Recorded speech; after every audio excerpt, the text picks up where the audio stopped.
Bem, vamos continuar falando aqui das principais leguminosas importantes para a região de clima tropical.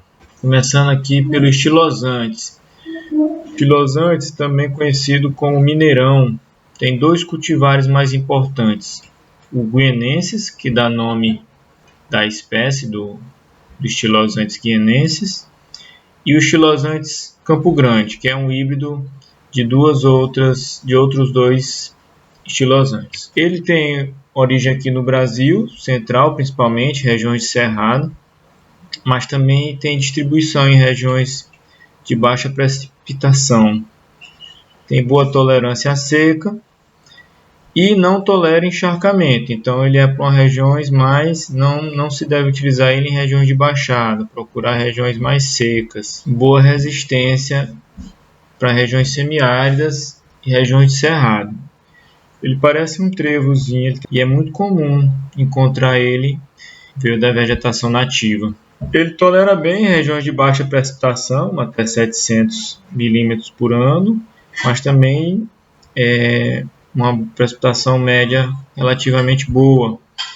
Já ao contrário, em regiões que chove mais do que isso aqui, ele já tem dificuldade para se adaptar. Não gosta muito de regiões encharcadas. Não é muito exigente em relação à fertilidade do solo, então ele tolera solos de baixa a média fertilidade e também de relativa acidez.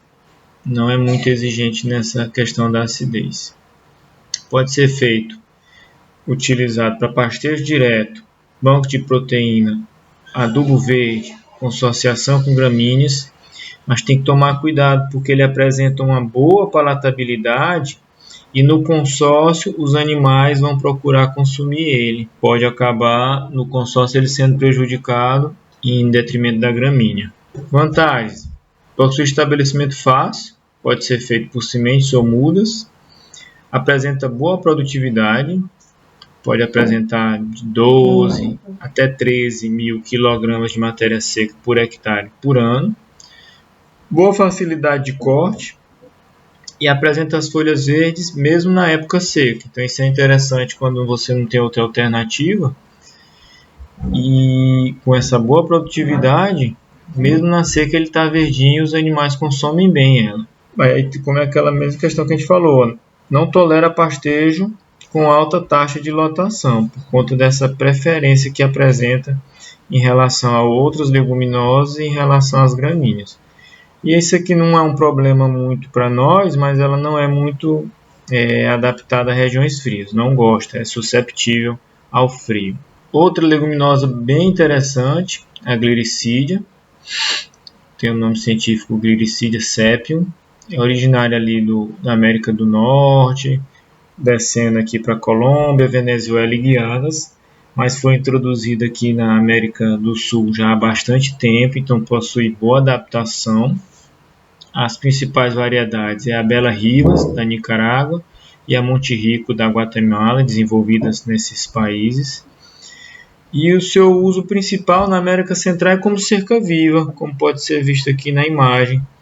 Mas o nosso interesse nela é mais como forrageira, mais como uma oferta alimentícia. Ela pode ficar um porte até alto, pode atingir até 10, 12 metros de altura, mas a gente, como o nosso interesse é forrageiro, e a gente pretende manejar elas mais baixas, até para os animais estarem consumindo com facilidade. Suas folhas giram em torno de 18 a 20% de proteína bruta, mas tem estudos mostrando folhas com até 30% de proteína bruta, o que é muito isso, e pode substituir bem a parte de proteica da ração do concentrado. Então é bem interessante. Pode ser utilizado verde para ovinos e caprinos, bovinos e até suínos, mas apresenta toxidez para equinos. Então, para essa espécie aqui não se pode usar. Além disso, ela não apresenta uma boa palatabilidade, tendo que você adaptar os animais ao consumo dessa forrageira. Uma alternativa para você aumentar rapidamente o consumo é você murchar ela, fazer uma pré-secagem, que você melhora a palatabilidade principalmente para bovinos que não aceitam ela bem e passam a consumir melhor. Ampla adaptação climática e de solo aqui para a nossa região, fácil adaptação, pode ser feito a multiplicação dela por estacas ou por semente, todas as duas vias são muito boas. Inclusive a gente faz aqui no campus Campo Maior mudas dela, vocês vão ter a oportunidade de fazer. E apresenta alta produção de matéria seca, apesar de ser uma leguminosa. Pode apresentar aí 20 toneladas por hectare por ano, 20 mil quilos por ano. Muito boa produção forrageira. A sua desvantagem é essa necessidade de adaptação aos animais, para eles consumirem ela. Eles não chegam, você implantou lá e coloca para os animais comerem, ele não, no primeiro momento eles não aceitam bem. E não possui resistência ao frio e geado, que também não é um problema para nós, como a primeira leguminosa apresentada, a estilosantes. Outra leguminosa muito interessante para a nossa região, e mais até para regiões semiáridas, regiões mesmo de pluviometria e solos degradados também, é a camaratuba, que é a Cratilha mollis ou Cratilhas argentea. Ela tem várias espécies de interesse, tem muitas espécies de camaratuba. Ela é nativa, então tem várias espécies diferentes, mas essas duas são as mais pesquisadas, principalmente pela Embrapa. Então ela é natural daqui, é nativa, também distribuída amplamente na América Central e outros países da América Latina. Então ela tem esse destaque para regiões que chovem pouco, regiões semiáridas, principalmente por sua resistência à seca. Ela tem um sistema radicular muito profundo, vai lá embaixo puxar água. Além disso, embaixo das folhas dela, ela apresenta uma pilosidade que impede a evapotranspiração e conserva a água para o ambiente.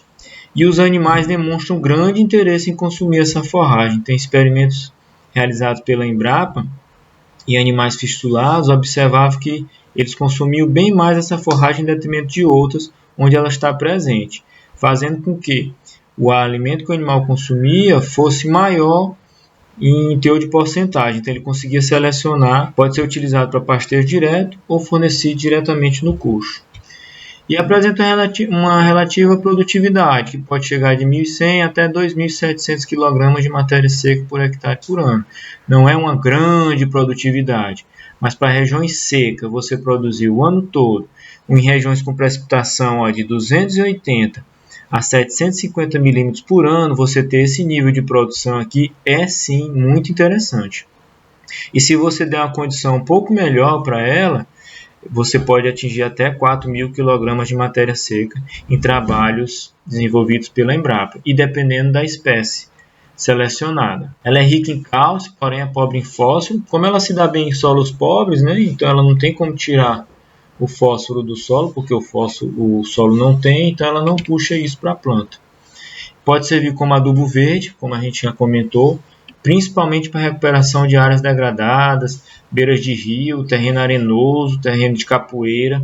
Ela vem e fixa o nitrogênio no solo, se adapta bem e melhora a qualidade desse solo. Pode ser colocado em pastejo direto, coxo, ser feita a silagem e a fenação dessa planta. Aqui está demonstrando ela no pastejo direto, os animais consumindo bem essa planta, aqui no caso com bovinos. Podemos destacar também a jureminha, a Desmatos virgatus, também apresenta muitas espécies, tá? Então aqui é só uma, a jureminha apresenta uma gama de espécies que são encontradas aqui amplamente distribuídas no Brasil e principalmente aqui no Nordeste. Nós temos muitas espécies dessa jurema ou jureminha, conhecida como anil de bode ou anil de boi, popularmente. Está distribuída por toda a América. Também apresenta um profundo sistema radicular, o que permite essa adaptação em regiões secas. Pouca variação no teor nutricional ao longo do ano. Em épocas de melhor pluviosidade, de melhor precipitação, as plantas tendem a apresentar um melhor teor de proteína bruta. Já em épocas de baixa precipitação, você tem uma pior qualidade de proteína e uma menor produção da parte comestível da planta, em detrimento à maior produção da parte lenhosa. Isso a jureminha é sensível a isso, porém o seu teor nutricional ele mantém-se mais ou menos igual ao longo do ano. Ela não perde o valor nutricional dela nem em proteína e nem em outros nutrientes. Então isso é muito interessante para a nossa produção, para você não ter aquela variação e ter que estar corrigindo direto a dieta dos animais. Apresenta boa adaptação a solos arenosos, argilosos e ácidos. Pode ser multiplicado facilmente. No entanto, é interessante fazer a quebra da dormência da semente, que pode ser feito com ácido sulfúrico durante 8 minutos. Você consegue assim aumentar a germinação de 12% dessa semente para 80%, o que não é pouco. É bem interessante e você melhora muito, então, a capacidade da sua produção de mudas. Apesar dessa fácil multiplicação citada pelos autores aí da Embrapa, quando você observa ela naturalmente, ela é meio esparsa, assim, ela não apresenta uma região com grande concentração dessa planta, sendo que você, para estabelecer uma grande quantidade de espécies numa área, você vai ter que realizar essa implantação mesmo por ação direta do homem.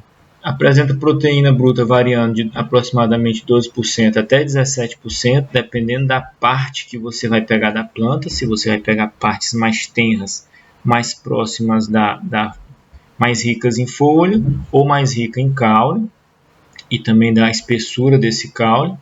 E o teor de digestibilidade dessa planta é muito alto, chega a 93,05% em trabalho observado por esses autores aqui. Então isso é muito interessante, é uma planta de altíssima digestibilidade.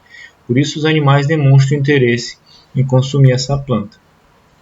Permite até 4 cortes por ano e pode ser utilizada consorciada com diversas gramíneas. Então essas foram as outras plantas que eu julgo de interesse aqui para a nossa região. Mas eu vou deixar para vocês aqui alguns nomes. Olha como não dá para a gente falar numa aulinha rápida dessa para falar tudo.